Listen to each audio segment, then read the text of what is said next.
सास का घूंघट पार्ट 5। अब तक हमने देखा कि पंचायत के फैसले के अनुसार घर की सारी औरतें खंडर में रह रही हैं। अब देविका के सामने सबसे बड़ी चुनौती ये है कि घर की औरतों को आत्मनिर्भर कैसे बनाया जाए। देविका ये सब सोच ही रही थी कि तभी उसकी नज़र मिट्टी के बर्तनों पर गई। अरे, ये इतने सुंदर सुंदर मिट्टी के बर्तन किसने बनाए हैं? ये बर्तन तो माँ जी और चाची जी ने बनाए हैं। अरे वाह, इतने सुंदर बर्तन तो मैंने आज तक नहीं देखे। माँ जी, चाची जी, आपने ये कहाँ से सीखा? अरे बहू, ये तो हम बचपन से बनाते आ रहे हैं। ये स्टील, पीतल और कांच के बर्तन तो अब चले हैं। पहले तो मिट्टी के बर्तन में ही लोग खाना खाते थे। ठीक है, तो हम दोबारा से मिट्टी के बर्तनों में लोगों को खाना खाना सिखाएंगे। वीना दीदी और सुजाता भाभी, आप दोनों बताओ, आप दोनों को क्या क्या आता है? मुझे तो खाना अच्छा बनाना आता है। बस खाना बनाने के अलावा मैंने कभी कुछ किया ही नहीं। और वीना दीदी, आप बताओ, आपको क्या क्या आता है? पता नहीं, मैंने बचपन से यही सुना है कि लड़कियों को ये नहीं करना चाहिए, लड़कियों को वो नहीं करना चाहिए, इसलिए मैंने कभी कुछ किया ही नहीं। देविका, वीना को सिलाई, कढ़ाई और बुनाई बहुत अच्छी आती है। हाँ, आती तो है, लेकिन बहुत अच्छी नहीं। बहुत अच्छी भी आ जाएगी। अब देविका और बाकी सभी औरतें गांव में सबके घर जाती हैं और गांव की सभी औरतों से मिलकर कहती हैं, भाभी जी, अगर आपको अपने या अपने घर वालों के लिए कपड़े सिलवाने हो तो आप मुझसे ही सिलवाना। बहन जी, मिट्टी का चूल्हा, बर्तन या मटका बनवाना हो तो मुझसे ही बनवाना। मैं और विमला दीदी आपके घर के सारे बर्तन बना देंगे। भाभी, आप कभी किसी काम में व्यस्त हो और खाना ना बना पाओ ना, तो आप मुझे बता देना, मैं आपके घर के लिए खाना बना दूंगी। वो क्या है ना, आप तो सारा दिन खेतों में काम करती हो और कभी कभी खाना भी नहीं बना पाती होंगी, इसलिए।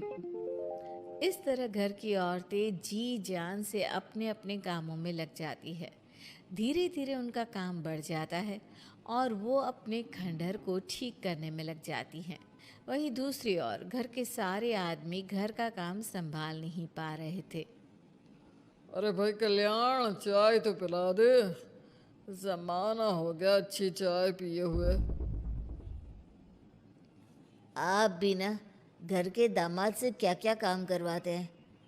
अभी लाता हूँ चाय। कल्याण, तुम दामाद नहीं बेटे हो, इसलिए इस घर के सुख दुख, घर के काम और बाहर के कामों में तुम्हारा सहयोग तो होना ही चाहिए ना। इतने में कल्याण चाय बनाकर ले आता है। जैसे ही सचिन चाय पीता है तो उसके मुंह से चाय निकल जाती है। जीजा, ये क्या बनाया है, इतनी कड़वी चाय? इससे अच्छा तो करेले का जूस होता है। देख सचिन भाई, मैं तो ऐसी ही चाय बनाता हूँ। पीनी है तो पी, नहीं पीनी है तो अपने आप बना ले। मैं खाना बनाने जा रहा हूँ और अकेला नहीं बना सकता। आप में से कोई मेरी मदद करो। सचिन मेरी चाय की बुराई कर रहे थे ना, तुम जाओ अब खाना बनाओ। सचिन और मोहन दोनों खाना बनाने में लग जाते हैं। मोहन भिंडी काटकर कढ़ाई में छोड़ देता है और उस पर पानी डाल देता है।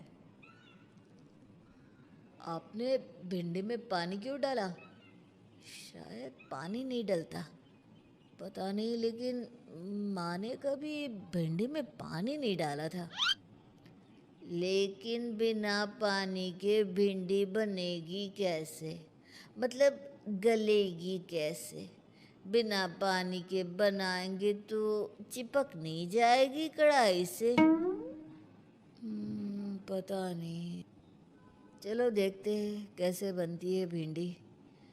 भैया कितने दिन हो गए ना अच्छा खाना खाए हुए। खाना तो सुजाता बनाती है, इतना मज़ेदार खाना कोई और बना ही नहीं पाता। सचिन और मोहन खाना तैयार करके ले आए। सभी आदमी खाना खाने लगे। खाना बना तो बहुत बुरा था, लेकिन किसी ने बिना कुछ कहे खाना खा लिया। तभी जोगिंदर ने कहा, घर की हालत कितनी बुरी हो रही है, जगह जगह जाले लगे हैं। 2 दिन से तो किसी ने झाड़ू भी नहीं लगाई घर की। हाँ, और घर में गंदे कपड़ों के ढेर लगे हैं। मेरे पास तो यह आखिरी कुर्ता ही बचा है पहनने के लिए। कल्याण, मोहन, तुम किसी नौकर को रख लो ना। हमने एक दो लोगों से बात की थी नौकर के लिए, लेकिन कोई घर में काम करने के लिए तैयार ही नहीं है। गांव के सभी लोग खेतों में ही मजदूरी कर रहे हैं। घर के सभी आदमी घर के काम में लगे रहते हैं, तो वो अपने खेतों पर भी ध्यान नहीं दे पाते और उन्हें हर महीने आर्थिक रूप से नुकसान उठाना पड़ता है। धीरे धीरे उनके घर की हालत खराब होने लगती है। एक दिन कल्याण सबसे कहता है, घर को तो औरत ही संभाल सकती है, हमारे बस का नहीं है घर संभालना। हमें किसी तरह से उस सब को वापस इस घर में लाना ही होगा। अरे कल्याण बेटा, पंचायत का फैसला था कि औरतें हमसे माफ़ी मांगे, लेकिन उन्होंने माफ़ी नहीं मांगी। अब हम उन्हें बुलाने गए तो उल्टा हमें ही अपनी अपनी पत्नियों से माफ़ी मांगनी पड़ेगी। हमें कोई ऐसा रास्ता निकालना होगा कि वो मजबूर हो जाए हमारे पास आने के लिए। बापू, उन सभी ने अपने अपने काम शुरू कर दिए हैं। क्यों ना हम सबके काम में नुकसान कर दे, इससे वो मजबूर हो जाएंगे हमारे पास आने के लिए। भैया, ये कैसी बात कर रहे हो? इससे वो मजबूर नहीं होंगी बल्कि और भी ज़्यादा गुस्सा हो जाएंगी। मैं तो बोल रहा हूँ शराफत से जाकर माफ़ी मांग लेते हैं।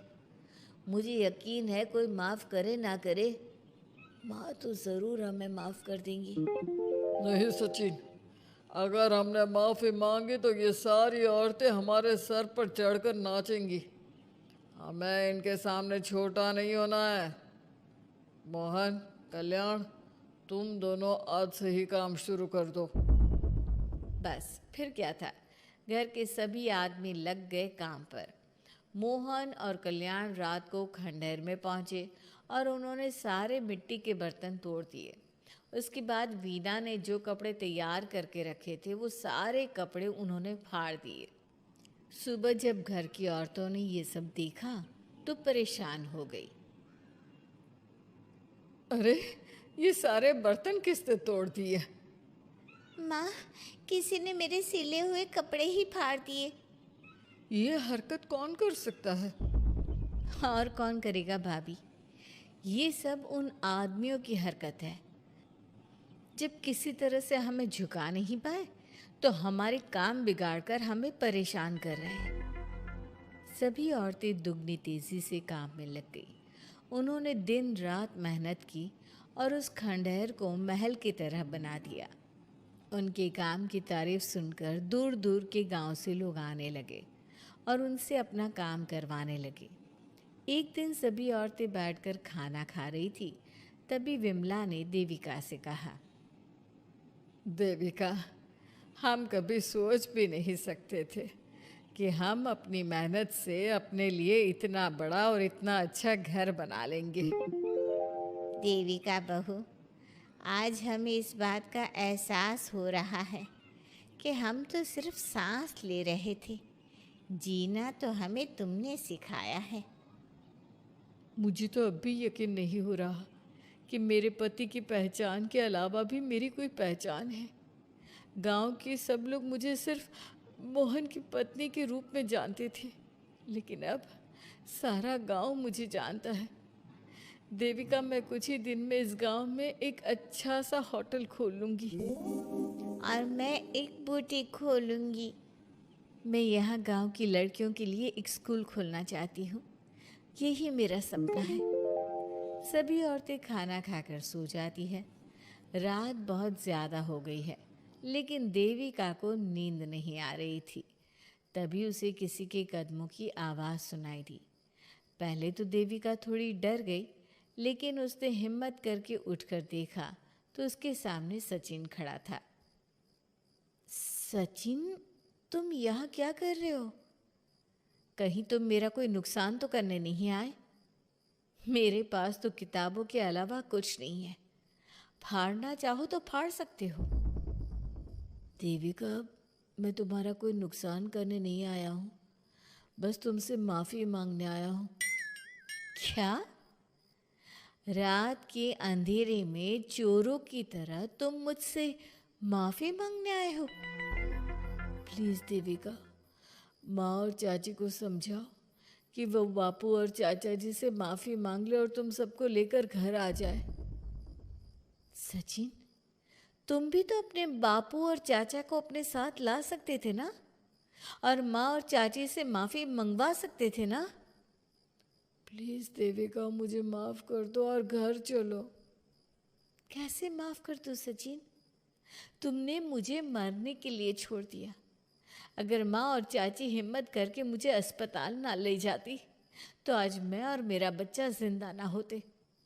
ना तुम मुझे अस्पताल में देखने आए और ना ही अस्पताल से आने के बाद मेरा हाल चाल पूछा। मुझे तो छोड़ो, तुमने अपने बच्चे का चेहरा तक नहीं देखा, और तुम मुझसे उम्मीद कर रहे हो कि मैं तुम्हें माफ़ कर दूँ? कभी नहीं सचिन। देखो देविका, हम सबको बहुत नुकसान हो रहा है। घर के काम की वजह से हम बाहर के काम पर ध्यान नहीं दे पा रहे। घर और जिंदगी दोनों अस्त व्यस्त है। वो इसलिए कि तुम सब आदमी संगठित नहीं हो। अपना दिमाग और ऊर्जा हमें परेशान करने में लगा रहे हो, और हम औरतें संगठित हैं। हम अपना दिमाग और ऊर्जा अपनी प्रगति में लगा रहे हैं। इसलिए हमने खंडहर को भी महल की तरह कर दिया और तुम्हारी हवेली खंडहर की तरह लगती है। सचिन देविका से बार बार माफ़ी मांग रहा है। क्या सचिन को अपनी गलती का सच में पछतावा है, या फिर ये घर के आदमियों की कोई नई चाल है?